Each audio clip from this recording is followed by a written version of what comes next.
Dear students, पिछली class में हम पढ़ रहे थे राष्ट्रपति का जो चुनाव या राष्ट्रपति का जो है चुनाव किस पद्धति से होता है, चुनाव के जो तरीका क्या है। ठीक है, इसके अलावा हमने पढ़ा था राष्ट्रपति का जो है कार्यकाल क्या होता है। तो हमने बात की थी 5 साल राष्ट्रपति का कार्यकाल होता है, इससे पहले भी वो अपना त्यागपत्र दे सकता है। ठीक है, उसके बाद हमने पढ़ा था राष्ट्रपति को जो हटाने की प्रक्रिया है वो क्या है। तो उसमें हमने पढ़ा था कि राष्ट्रपति को महाभियोग की प्रक्रिया से हटाया जा सकता है। ठीक है, और इससे पहले हमने बात की थी कि महाभियोग की एक जटिल प्रक्रिया होती है। महाभियोग का प्रस्ताव लाने के लिए दोनों सदनों में लाया जा सकता है महाभियोग का। ठीक है, और प्रस्ताव लाने के लिए 1/4 सदस्य चाहिए, 1/4 यानी 1/4 सदस्य प्रस्ताव लाने के लिए चाहिए। और फिर दोनों सदनों में वो 2/3 बहुमत से पास होना चाहिए। ठीक है, अगर वो दोनों सदनों में यानी लोकसभा में पास हो गया, राज्यसभा में रोक दिया, या राज्यसभा में पास हो गया, लोकसभा में रोक दिया, तो राष्ट्रपति महाभियोग प्रस्ताव पास नहीं होगा। ठीक है, और इससे सबसे पहले 14 दिन पूर्व राष्ट्रपति को इसकी सूचना दी जानी चाहिए। तो ये एक लंबी जटिल प्रक्रिया है। तो आपसे पूछा जाए कि राष्ट्रपति को किस प्रक्रिया से हटाया जा सकता है, तो राष्ट्रपति को हटाने की जो प्रक्रिया है वो महाभियोग कहलाती है, इम्पीचमेंट। महाभियोग प्रक्रिया एक जटिल प्रक्रिया है और इसे अर्धन्यायिक प्रक्रिया भी कहते हैं। ठीक है, इसमें 14 दिन पहले अगर किसी राष्ट्रपति को हटाने का प्रस्ताव लाया जा रहा है तो उस राष्ट्रपति को इसकी 14 दिन पहले सूचना दी जानी चाहिए, ताकि वो अपने जो है तैयारी कर सके, अपनी बात रख सके सदन में। ठीक है, दूसरी बात, प्रस्ताव लाने के लिए 1/4 सदस्य चाहिए और दोनों सदनों में प्रस्ताव लाया जा सकता है। दोनों सदन यानी लोकसभा भी प्रस्ताव ला सकती है, राज्यसभा भी ला सकती है, लेकिन 1/4 सदस्य जो है प्रस्ताव लाने के लिए चाहिए। और तीसरी बात, दोनों सदनों में अलग अलग यानी दोनों सदनों में 2/3 बहुमत से महाभियोग पास होना चाहिए। इसलिए भारत में अब तक किसी भी राष्ट्रपति के खिलाफ महाभियोग की प्रक्रिया को नहीं अपनाया गया, यानी महाभियोग अब तक किसी पे लागू नहीं हुआ है। तो महाभियोग प्रक्रिया दो ही जो है लोगों पर अपनाई जा सकती है, एक तो उच्चतम न्यायालय के न्यायाधीशों पर, उच्चतम और उच्च न्यायालय के न्यायाधीशों पर, और एक राष्ट्रपति पर। ठीक है, तो इस प्रकार हम कह सकते हैं कि राष्ट्रपति को जो है फिर उनका जो है बात करते थे निर्वाचन की जो योग्यताएं थी वो हमने बात की थी। 35 वर्ष होना चाहिए, लोकसभा सदस्य चुनने की योग्यता होनी चाहिए, भारत का नागरिक होना चाहिए। निर्वाचन की प्रक्रिया की बात कर रहे थे कि राष्ट्रपति का जो निर्वाचन प्रक्रिया है वो अनुच्छेद 54-55 में इसका वर्णन है, और प्रत्येक सदस्य के मतभार निकाला जाता है। मतभार का सूत्र हमने चर्चा की थी। ठीक है, तो इस प्रकार संसद के प्रत्येक सदस्य का जो है मत मूल्य क्या होगा वो हमने चर्चा की थी, उसका सूत्र हमने पढ़ा था। और उसके बाद जो है विधानसभा के प्रत्येक सदस्य का मत मूल्य क्या होगा, इसके बारे में हमने चर्चा की थी। ठीक है, अब जो राष्ट्रपति की निर्वाचन प्रक्रिया है उसके संबंध में कुछ और चर्चा कर लेते हैं। निर्वाचन जो प्रक्रिया है, तो हमने बात की थी कि राष्ट्रपति का एक निर्वाचक मंडल होता है जिसमें संसद के दोनों सदन के निर्वाचित सदस्य भाग लेते हैं, प्लस राज्य विधानसभाओं के निर्वाचित सदस्य भाग लेते हैं, और दिल्ली और पुदुचेरी के जो है विधानसभाओं के निर्वाचित सदस्य इसमें भाग लेते हैं। ठीक है, तो अब एक चीज़ आपको ध्यान रखनी है कि निर्वाचन प्रक्रिया का जो तरीका है वो हमने पढ़ा था, एकल संक्रमणीय आनुपातिक प्रतिनिधित्व प्रणाली। और इसमें अब ये प्रक्रिया क्या है। ठीक है, तो राष्ट्रपति के निर्वाचन की जो प्रक्रिया है वो कहलाती है एकल संक्रमणीय आनुपातिक प्रतिनिधित्व प्रणाली।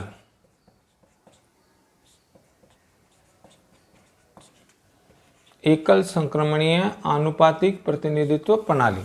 ठीक है, अब इसमें क्या होता है, राष्ट्रपति को एक न्यूनतम कोटा प्राप्त करना पड़ता है। देखिए, पहली बात तो ये हो गई कि ये प्रक्रिया क्या होती है, इसको हम समझेंगे कि न्यूनतम कोटा प्राप्त करना पड़ता है। यानी न्यूनतम कोटे का मतलब क्या हो गया कि कुल वैध मत जो होते हैं, जितने वोट डाले जा रहे हैं राष्ट्रपति को, कुल वैध मत बटे हुए निर्वाचित सदस्यों की संख्या, निर्वाचित किए जाने वाले सदस्यों की संख्या।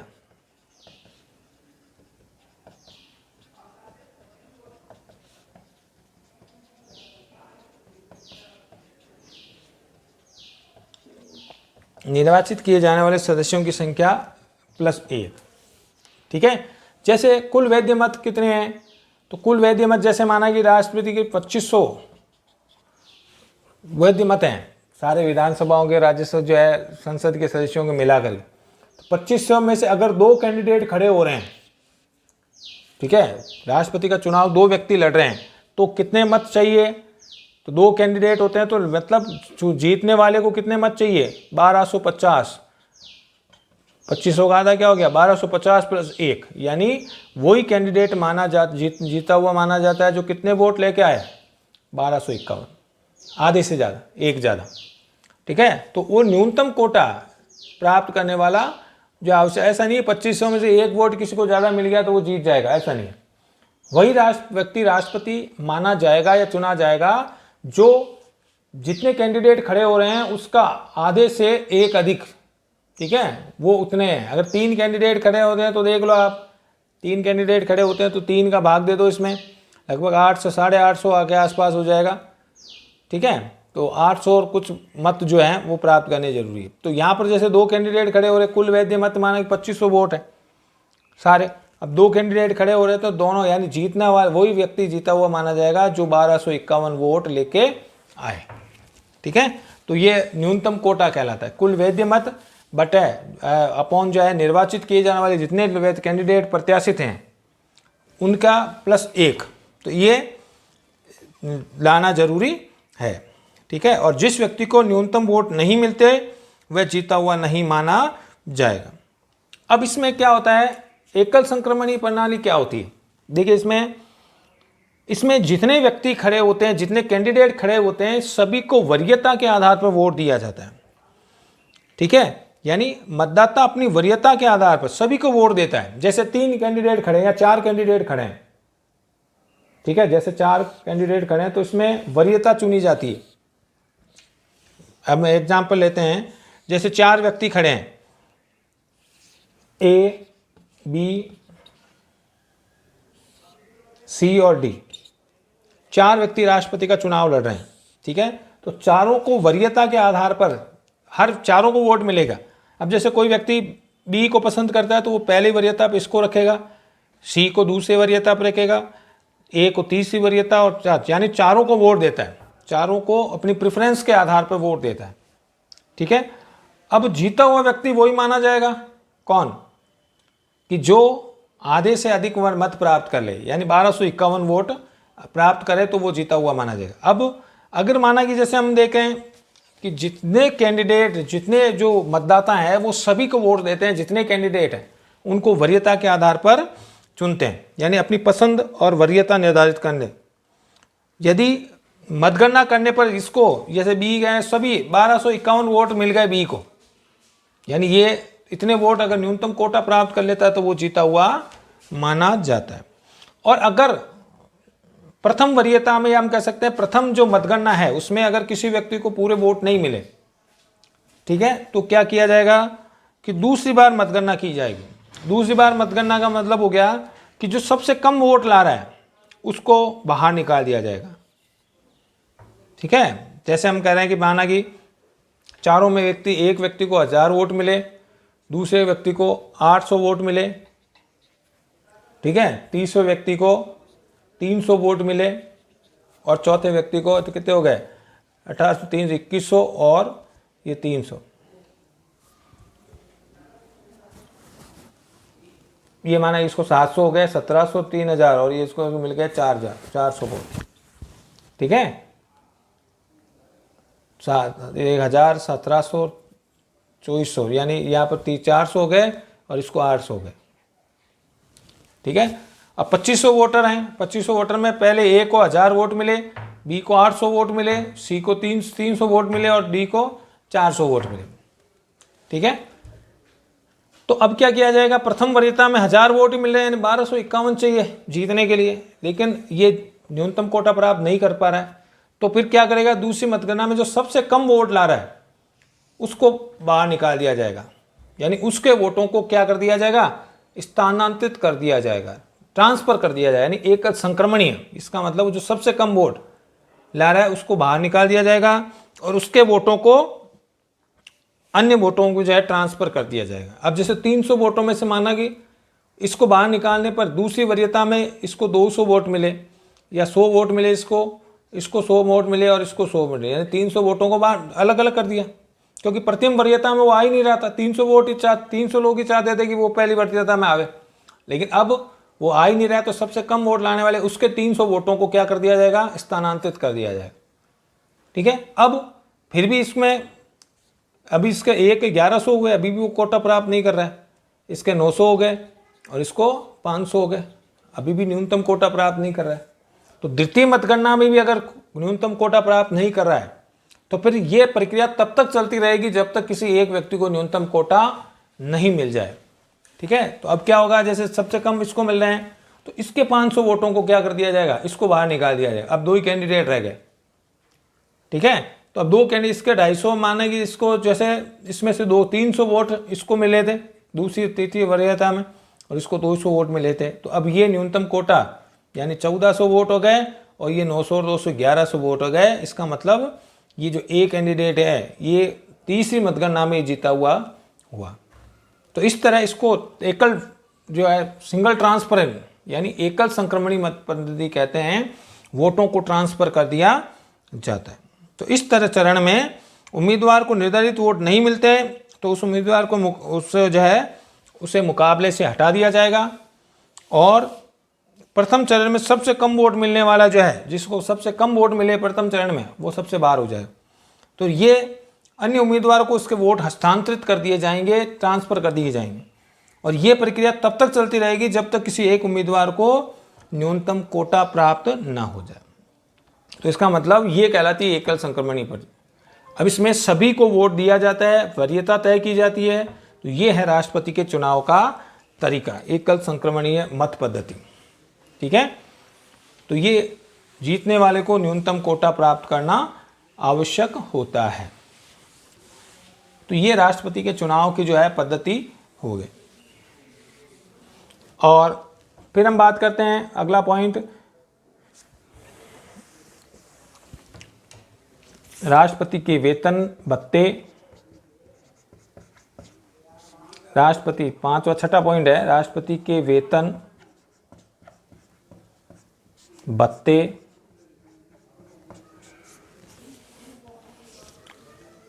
उन्मुक्तियां,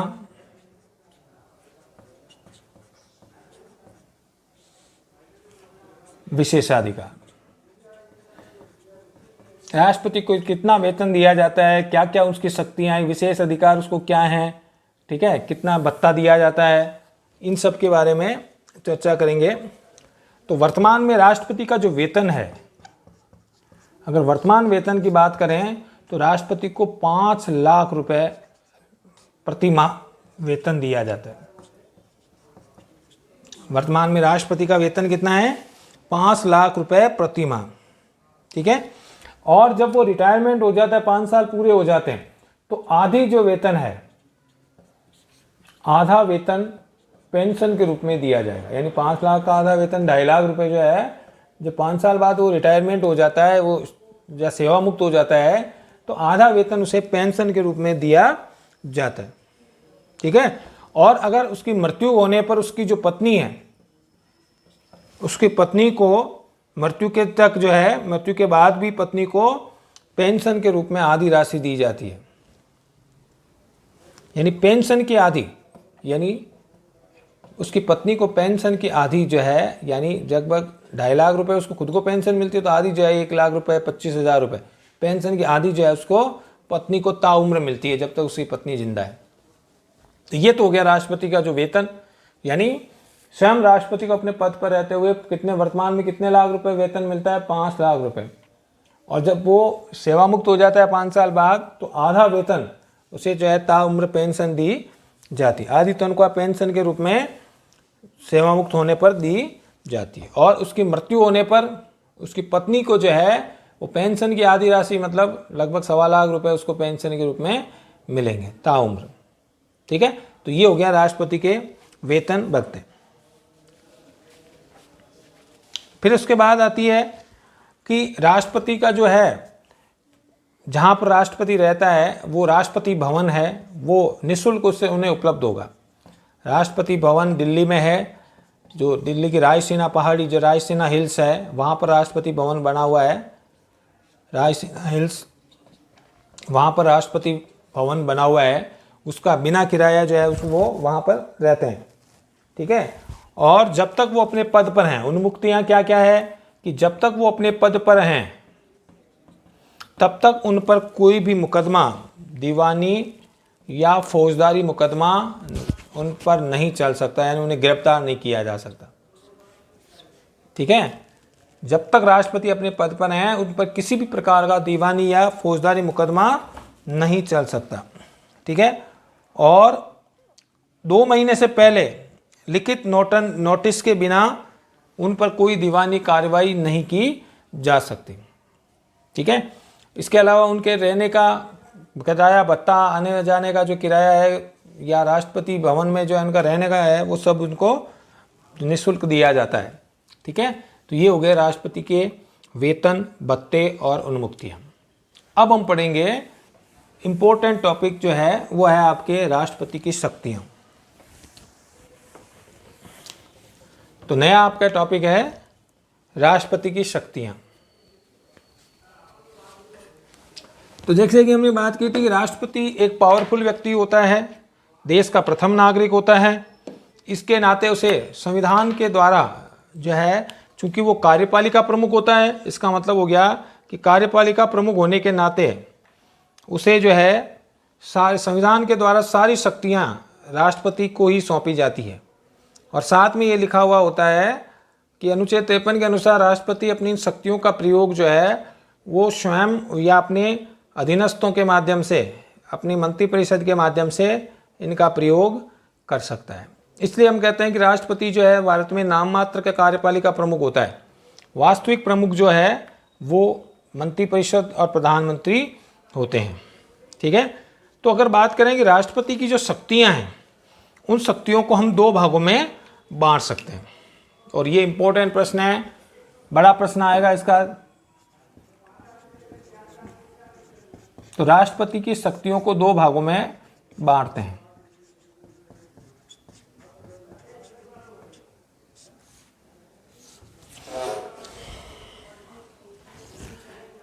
उनकी शक्तियों को 2 भागों में बांट सकते हैं। एक सामान्यकालीन शक्तियां, सामान्यकालीन यानी आम शक्तियां क्या है उनको,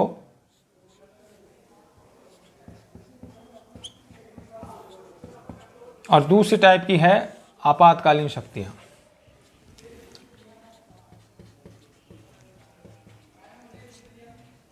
आपातकालीन शक्तियां,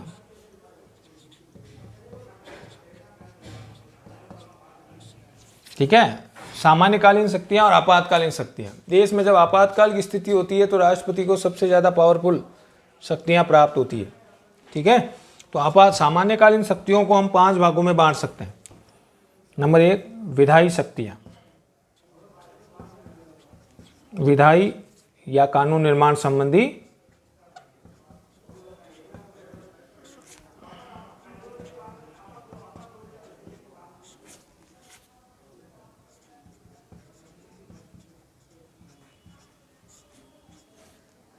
विधायी शक्ति।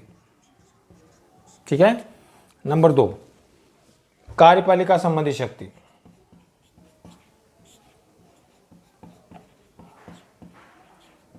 कार्यपालिका संबंधी शक्ति।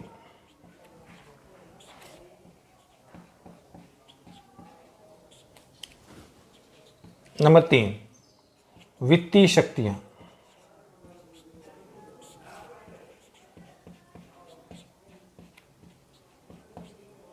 Financial power.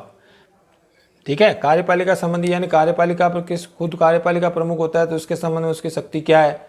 वित्तीय शक्ति मतलब धन संबंधी शक्ति क्या है, देश के वित्त पर राष्ट्रपति का कितना नियंत्रण होता है, इसके बारे में हम चर्चा करेंगे वित्तीय शक्ति में। चौथा है न्यायिक शक्ति, न्यायपालिका संबंधी शक्ति, न्यायिक कह दो या न्यायपालिका संबंधी शक्ति कह दो।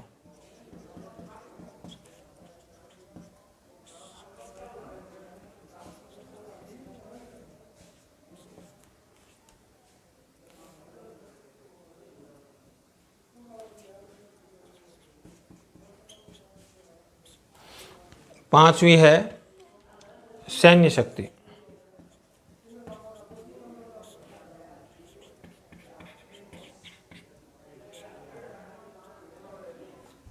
ठीक है, और छठी अगर पढ़े हैं तो कूटनीतिक शक्ति है।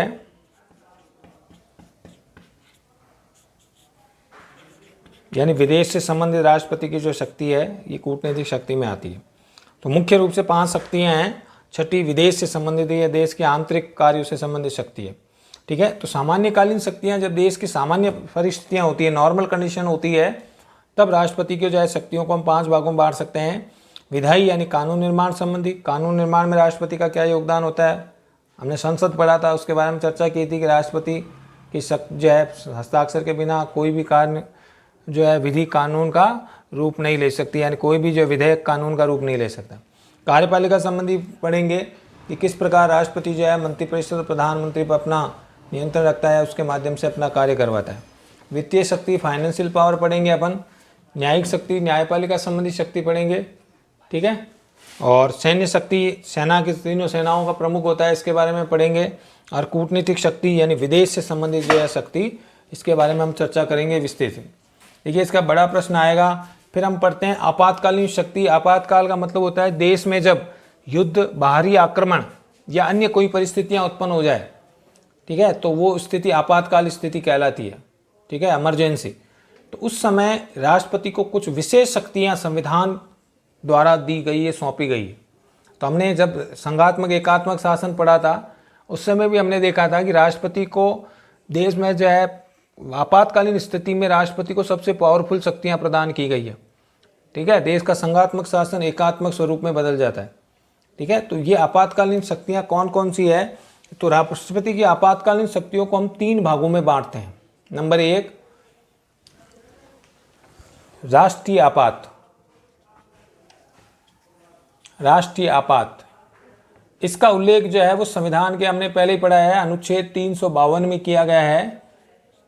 पूरे देश में जो है राष्ट्रीय आपातकाल लागू हो सकता है। अनुच्छेद 352 के तहत राष्ट्रीय आपात ये क्या परिस्थितियां होती है, कब लागू होता है, इसके बारे में हम चर्चा करेंगे। तो अनुच्छेद 352 राष्ट्रीय आपातकाल की जो है शक्ति राष्ट्रीय आपातकाल के बारे में प्राप्त है। नंबर 2 राज्य आपात। राज्य आपात संबंधी शक्ति या राज्य आपातकालीन शक्ति जो है वो अनुच्छेद 356 के तहत राष्ट्रपति की आपातकालीन शक्ति है। 356 आर्टिकल 356। ठीक है, और तीसरी स्थिति है वित्तीय आपात। वित्तीय आपात यानी फाइनेंशियल इमरजेंसी जो होती है, तो इसका उल्लेख संविधान के अनुच्छेद 360 में किया गया है। ठीक है, तो ये राष्ट्रपति की आपातकालीन शक्तियां कहलाती है। जब देश की ऐसी कंडीशन हो, युद्ध है, बाहरी आक्रमण है या अन्य कोई स्थिति हो, तब देश में आपातकाल लागू किया जा सकता है, जिसे राष्ट्रपति काल कह सकते हैं, राष्ट्रपति शासन कह सकते हैं।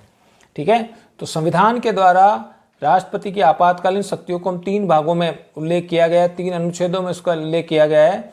नंबर 1 पहला राष्ट्रीय आपात अनुच्छेद 352, राज्य आपात अनुच्छेद 356 और वित्तीय आपात अनुच्छेद 360।